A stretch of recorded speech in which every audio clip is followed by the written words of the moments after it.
Okay, the first thing to do before you sit down to tie a Dave's hopper is to tie the legs. And what I've got in my vise here is a golden pheasant tail feather. Now you can use a turkey feather, turkey tail feather, or regular ringneck pheasant tail fibers, but this is how you'll make the legs. What I've got is the whole feather clamped in my vise, and I'm going to pull off 5 or 6 fibers off of one side, and I'm going to hold them out here, and I'm going to use a crochet hook, and I'm going to drop it over the top and twist the fibers around. Get that up there where you can see it. And then the trick here is to hook the tips in the hook as that latch closes, and then I'll pull that through, and that forms our overhand knot. So we've got one neatly knotted little leg there, and we can continue up the stem and tie several of those on both sides and kind of get our set done. So that's how you do the legs. There is a step-by-step on my website that's got photographs of that that go a little slower, but in the interest of saving a little bit of time, that's the quick version. So let's tie the Dave's hopper. So what I'm going to do here is I'm going to take a 52-62, and we'll tie a size 12. Get my vise up here where you can see it. And I'm going to start off, on these flies I've actually been using Superfly Nano Silk, so I'm going to use 30 denier yellow nano silk, and I'm going to start this thread up fairly close to the hook eye, about a fourth, maybe 20-25% of the way back from the hook eye, and I'm going to dress the hook shank back and forth with a couple layers of thread. And then for the tail, I'm going to use just a little pinch of this is deer belly hair dyed red. You could use red bucktail also. You want to use the finer stuff if you can. But I'm going to take a little clump of this red deer belly hair, and I'm going to stack this up, and this will be the tail on our fly. So I'll give that a few taps. It's pretty staticky, so we might do that one more time. And what we're looking for here is just a short little red tail. Dave's hopper was the first hopper back in the day that really looked like a hopper, and they all got a little bit of red on them. Sometimes it's in the legs, sometimes it's even on the body, but I think Dave Whitlock's idea here was just to add a little bit of red. So that's what I just did there. Is I tied that down at the bend, and you can see I laid that down as I was talking about other things. And I'm going to bring that up close to the front of the hook and trim those butt ends off. And then I'll wrap back over all this to anchor it down. You can see I'm just kind of building the underbody with that. One of the biggest things with this fly, and I used to tie tons of these before I came up with my Charlie Boy hopper, but one of the biggest things with this fly is you want to sort of almost crowd the eye. Everybody kind of gets hung up on trying to leave space for the head, and really the trick is you want to leave less space up there for the head end of the fly. So now what I'm going to do is I'm going to take a piece of, and this is not a whole strand on a size 12, but a piece of yellow poly yarn, and I'm going to tie this in up here where I ended those tailing fibers. I'm going to wrap back over it to the bend. And this body, as long as we're talking about kind of heritage flies, sort of came from the Joe's hopper. What we're going to do is make a little extended body by making a loop there with that yarn, catching it with a few turns of thread, anchoring that down there, and then again I'll bring my thread forward and tie that down again. And you can see the idea of this is to sort of build the diameter of the underbody so that it stays level and even. Now we're going to take a brown hackle feather, which is just over here, out of my reach.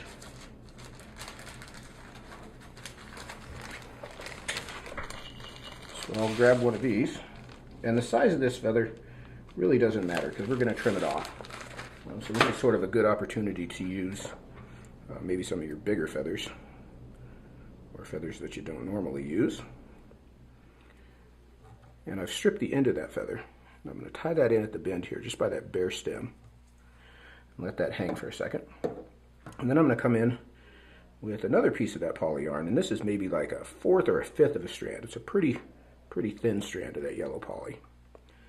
I'll tie that in and wrap back over it. And what we've done there is built up a fairly large diameter body. But instead of wrapping that big fat strand of poly, we're going to wrap this little bit flatter, more ribbony piece of a strand to build the body. Now when I tie this off, I'm trying to keep a nice square shoulder here at the front end. And this all makes sense as we get a little further along in the fly. So I want to kind of leave that up on top. And then I'm going to start to plumber my hackle. And this is just evenly spaced turns.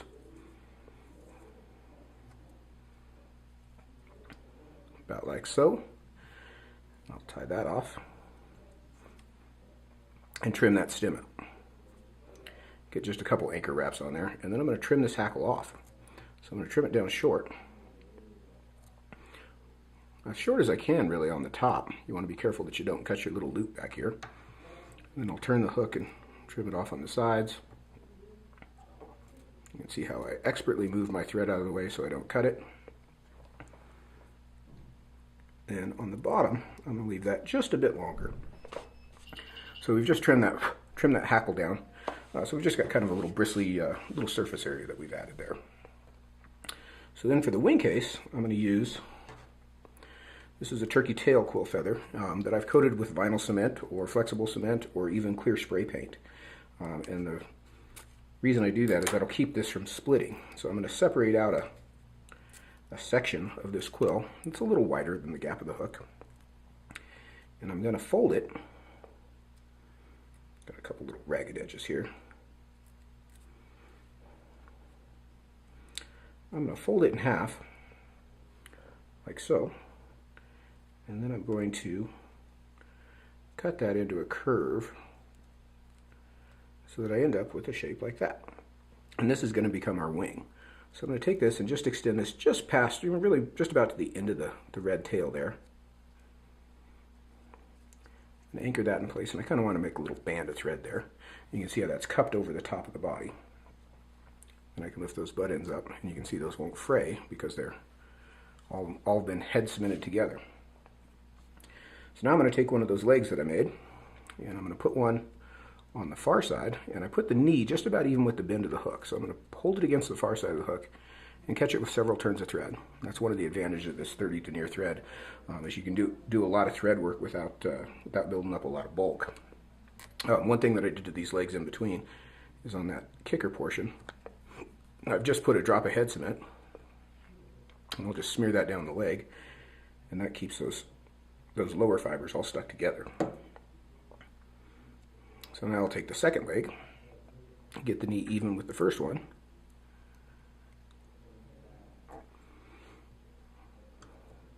You can kind of tweak those, you want them kind of widespread like that. And then I'll trim those butt ends out. Now typically when I sit down to tie these, I'll do these up to this point and whip finish right here. And then I'll do the heads all at once. Now in this case, I'm not gonna do more of them. I'm just gonna do this one. So I'll put a little shot of head cement on there just to hold things in place in the meantime. And I'm gonna make a thread base right up to the hook eye and back again up onto that base. So now I'll take, clean up my work area here a little bit, a piece of fine deer hair, and I want a pretty good sized clump here. It's sort of surprisingly big for what's going to end up being a small fly, but a pretty good sized chunk of fine tip deer hair. You want something with good tips that will make a nice collar on the finished fly. I want to clean that out. And I'll put that in my medium stacker. Stack him up a bit.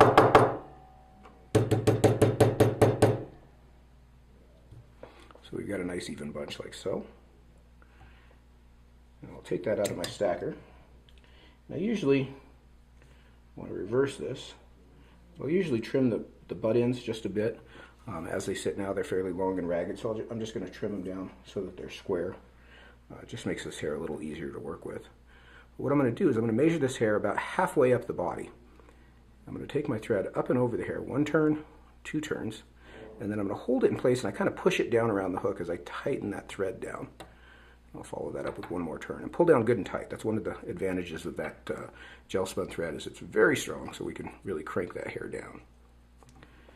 So now I'm going to come in and I just move the thread forward in front of that bunch, so that's entirely tied in just with those 3 turns on top of the front edge of the body. And that's going to let our collar sort of form or bleed right into the body section without a big gap between the two. So now I'm going to take another clump of hair about the same size, and in this case I'm going to trim the tips off. So I'm going to sweep this bunch of hair back, and I'll lay this hair in, and I want it center even with where my thread's hanging, which is right in front of that first bunch. And sort of same move, I'm going to just tighten a little bit on that first turn just to crease the hair. And I'll put 3 turns through there. And I want to hold on to this. That kind of snuck a little early on me. And just let my thread work forward through those butt ends. And I'm going to push that hair back. You could probably, I think this one's actually probably good with 2. I had 2 pretty nice bunches on there. You might need to use a 3rd bunch just to kind of pack that in. I'm going to whip finish my thread. So I spun that second bunch, but just flared the first bunch.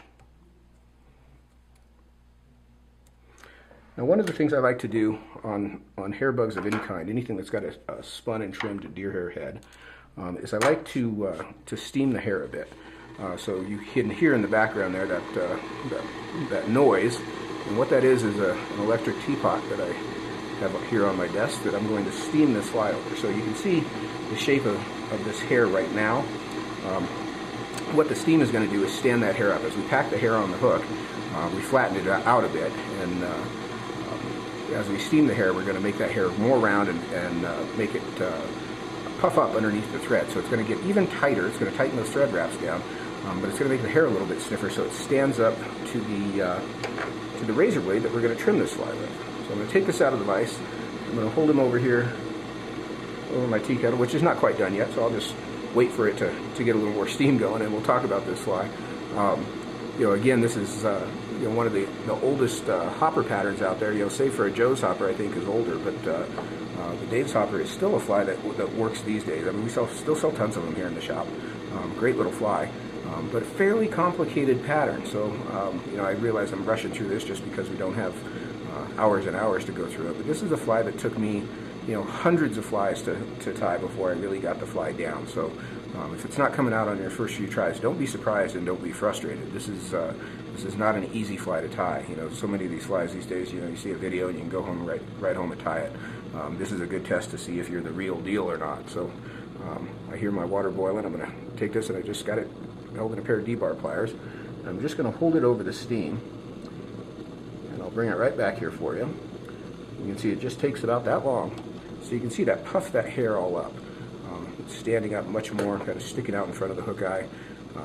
That's what we're shooting for there. And you want to hold it in a tool for sure. You don't want to hold it in your fingers because it'll burn you.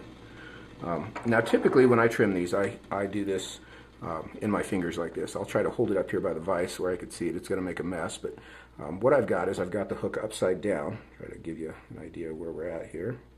There's the hook eye. I've got the hook upside down, and I'm just going to trim flat across the bottom of the fly. And I apologize in advance if I blow any of that deer hair onto the camera, as well as, I know you guys can't see everything I'm doing here, but what I've just done is trim the bottom of that pretty flat. Okay. Now I'm going to go just straight up from the hook eye, and I'm going to trim the face square. So just a double-edged razor blade. I've broken it in half so I don't have to worry about cutting myself with the other edge. That's what I'm working with there. So I've trimmed the face flat. And now I'm going to come in from the sides, and I'm going to start to just really make a square is what I like to think of. So I'm going to cut the 2 sides off, and in a minute here this will get a little bit more recognizable. There we go. Kind of getting the shape we're after. And then I'll come in across the top. Now I don't like to slant this. I want to try to keep this fairly square. You can see I cut the butt ends of the collar off with that cut. And then from this point is the sort of age-old fly tying problem of when you're trimming a bug, knowing when you're done. I can sit and trim all day long on these things. Get that in the vise. You can see that's pretty clean already. And realistically, that's totally all you need. I'll sit and trim on this thing for for another hour, just trying to get every little hair cleaned up. You can see my left-handed tying technique here. Puts my left hand on the vise. Any of these butt ends that you've got left in here, you can trim out with your scissors. I'm going to say I'm pretty happy with that for like 4 swipes with the razor blade. Usually I'll, and I undoubtedly still will, go in at this and really clean this up a bunch. But you can see that kind of square-shaped head that we're after. Square hopper-shaped head, and you can kind of see from the bottom there what the proportion of the head to the body is. Clean that up there. If you leave any of those blunt ends sticking out of your hopper, that's pretty much guaranteed to not catch a fish, so I always try to trim those off. Trim off any of these extra pieces. And then the last thing I'll do is I'll trim the legs. And so I'm just going to pinch them together, and I'll trim them, I'm going to say they're 3/4 of a shank length long. I don't like them too long. And just kind of reposition. Sometimes that steam will reposition those legs for you. So you can see those widespread hopper legs from the bottom. Pretty hoppery silhouette on this fly. And you know, other than the poly yarn body, entirely natural materials, which is pretty cool. This fly does sit pretty low in the water, like a real hopper.